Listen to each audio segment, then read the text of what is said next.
Hello everybody, it's Mick from Jester Bushcraft, and in today's video we're going to be taking a look at the Apeman H60 wildlife camera. So in this video we're going to be taking an initial look at the Apeman H60 wildlife camera. It's a new camera I've picked up. I've already got the H55 wildlife camera, and in a later video I will be doing a comparison of the two, so that's another one for you to look out for. But in this video we're just going to be taking an initial look at this new camera, looking at its features, functions, and we'll be also putting it out in the field and doing a wildlife test. So if that's of interest, give us a thumbs up. If you're new to the channel, hit that subscribe button down below, and don't forget to click on that bell icon so you don't miss out on the next video, which will be the comparison video. Right, without further ado, let's take a look at the camera. Right, so this H60, it's brand new out of the box. I've not actually opened it yet or had a look, so this is my first look into the box. So let's see if we can get in there. I don't generally do unboxings, but here we go. Bit more information on there. It's just about the satisfaction. So that's how it comes packaged. You've got the manual there. Hello. That's just a little bit more information. And the camera itself. And I'll do a size comparison with the H55 in a moment. So we'll come back to the camera. And also in there we've got the usual, you get the little micro SD card that comes with this one. It's a 16 gigabyte. These cameras take a maximum of 32 gigabytes. So this one comes with a 16 gigabyte card, so that's good. We've got the usual bracket that I've never ever used. And then you've got a little USB lead, which I assume is for transferring your videos to your computer, and then you've got the strap. So let's have a look at the camera, and I can see straight away that this camera looks smaller than the other one. It's got the usual covers on the lenses. I'll just leave them on for now. Initial thoughts, looks quite robust. It's got a different sort of bracket on the back. Yeah, I can see a couple of features there that's different. That's good. And you've got the locking mechanism there. Right, let's do a comparison with the H55. So there's your side-by-side comparison. We'll just put them on the table like that. There's not that much difference in size actually. This one has just got a bit of more of a rounded top to it. Right, okay, so this is the initial look at the Apeman H60 trail camera. As you can see from the box there, it's 20 megapixel, 116 degree wide angle lens, and 120 degree detection angle, which you get from these two side sensors as well as your front sensor. And then you've got the wide angle 116 degree lens. You can do time-lapse video. It's got a 2.4 inch built-in LCD screen, which I'll show you shortly. IP66 waterproof, which means it's okay for out in the rain. I wouldn't take it underwater.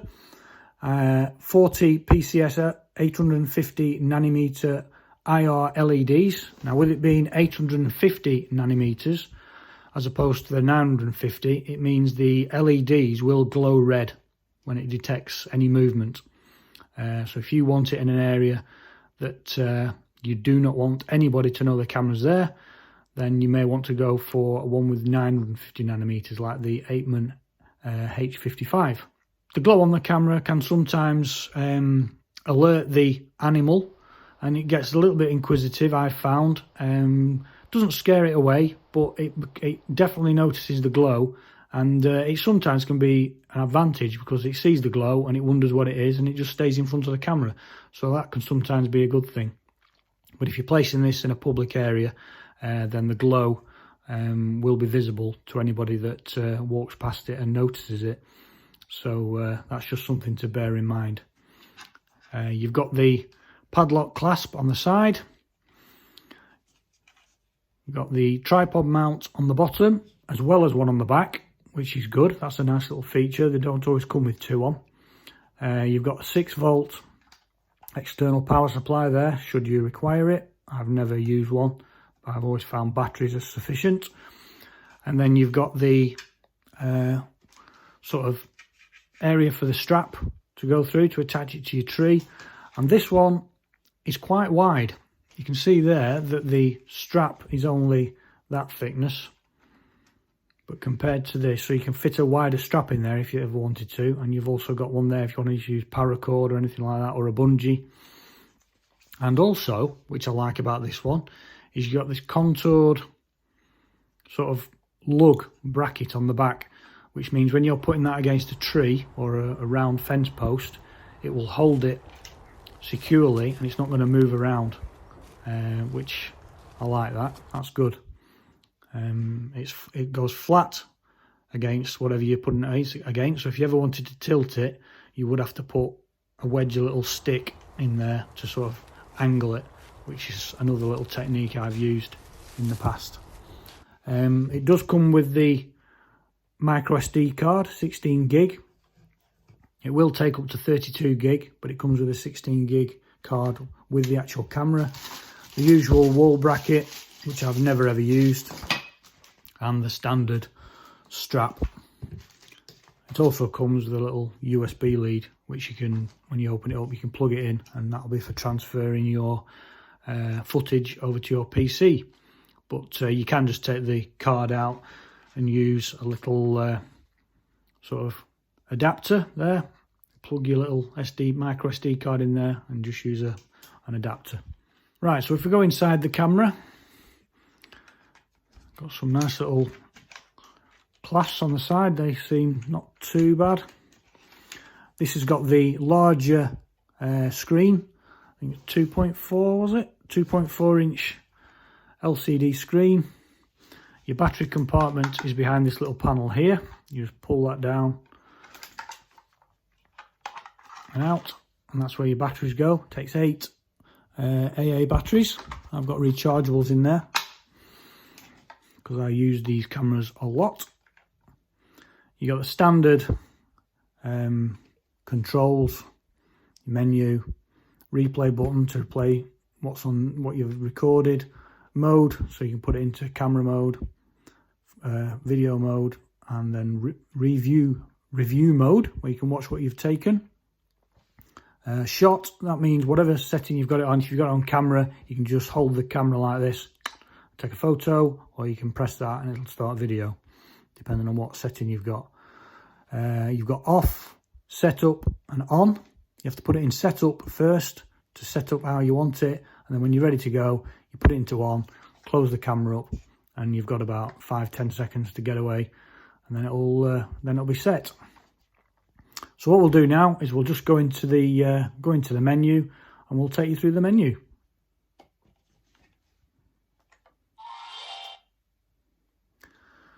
The standard Apeman introduction jingle. Right, no card. The card goes in there. There's your little USB connector.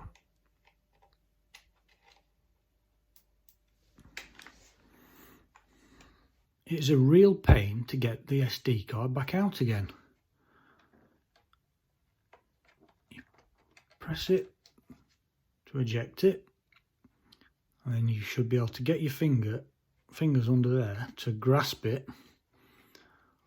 But because it's so close to this lip here, unless you've got really long nails, which I haven't got. I mean, I haven't got tube nails by any means. But you've got to get sort of on the side of the card,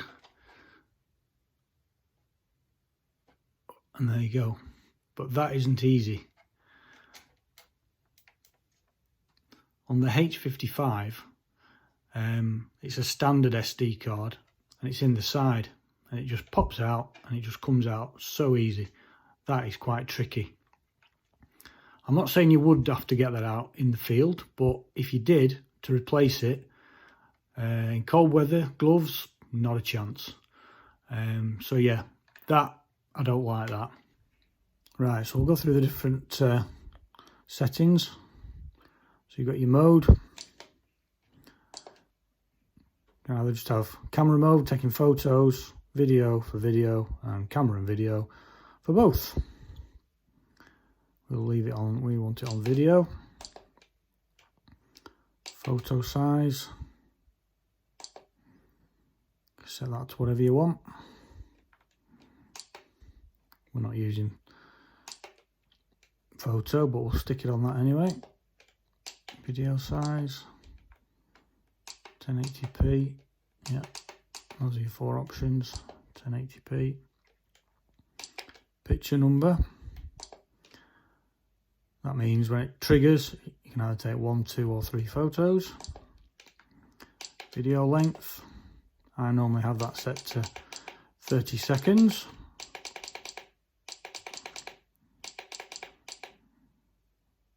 Let's just see how far you can go. I'm assuming it goes to 60, 2 minutes, 3 minutes. It's very noisy going through these settings. 30 seconds. Interval.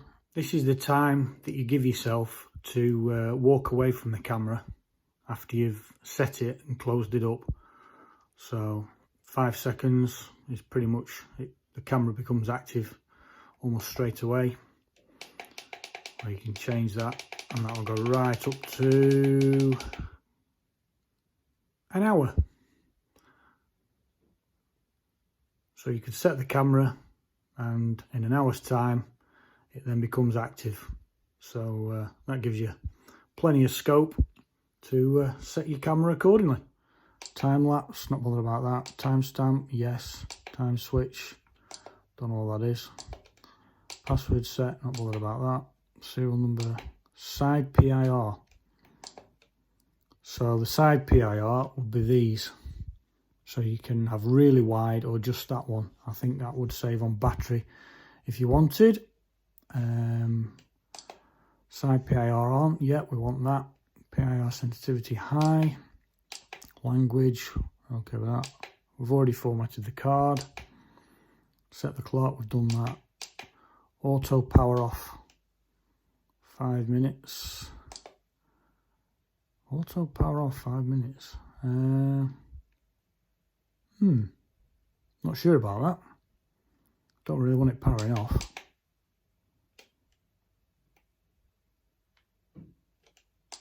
Leave that. Beep sound. No, we don't want that. Volume record, yep. Volume play, normal. System. That just tells you about your version. And that's about it. So that's us all done. So there, we're set to go. Tells you the battery power there. Although I have found that even though that says 45, that's going to last for a long while. Tells you how much time you've got left on your card. 1 hour 51 minutes. Shot. I'm guessing that does that take a photo? Oh, that's just started recording. That's because we're in record mode. So that must be your. If you're just hand holding the camera, you can just take a photo or start recording with that, depending on what setting you've got on the camera. Mode. That shows you anything you've recorded, any photos you've taken, and then back to the camera. And replay, we'll just replay whatever you've recorded. Once you're good to go, you switch that on, shut the camera up, and then it'll start doing that and start recording. Right. Well, the only thing to do now is put it out in the field and see what we get.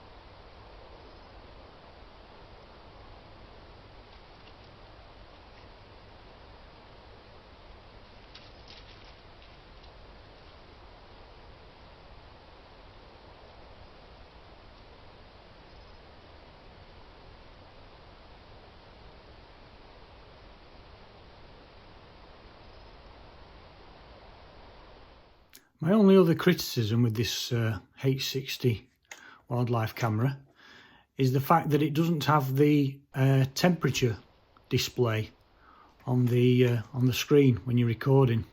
When you play back whatever you've recorded, it doesn't show you what the temperature was at the time of recording, which again on the H55 you do get, and that is a feature I really like. So Apeman, if you're watching, I'd like that feature on all future cameras, please. So, what are my final thoughts on the H60 wildlife camera from Apeman? Well, having used it on several occasions now, and having looked at the footage, the wide angle lens is the obvious advantage of this camera. It really does give you a greater perspective of what's going on in front of the camera. With the H55 it's a lot tighter in the shot, which is good, but the wide angle lens certainly does give you another option, which is good. So that's something I really do like. The detection angle, the wider detection angle, obviously it's going to detect something further off camera, whereas the other cameras I've used, there's just a forward facing sensor, so that is certainly another advantage, so that's really good. The mounting options on the back of the camera, you've got two tripod mounts, either for a tripod or an actual bracket that you can use on the bottom or on the back of the camera. Other than that, the larger screen, the 2.4 inch screen, that's good for reviewing what you've captured on the camera, so that's another good feature. And the camera on the whole is really good. It's well made, it's robust, and the functions are as you would expect from Apeman, so that's a good thing. A couple of things I don't like about it are the fact that there's no temperature display, which is something I really like when I'm watching the footage back. I always find it interesting to see what the temperatures drop down to in the middle of the night or early morning, so that's a feature I do like. So I would definitely like to see that on future models, Apeman, if you're watching. And the other thing is the micro SD slot. It's very close to the sort of moulding of the camera housing, and it's very difficult to get out. If you're trying to get that out with gloves on a cold day, then no chance.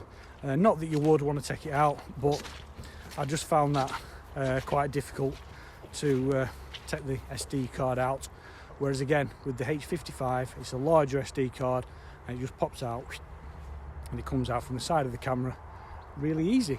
So those are my thoughts on the H60. So I hope you found that of use.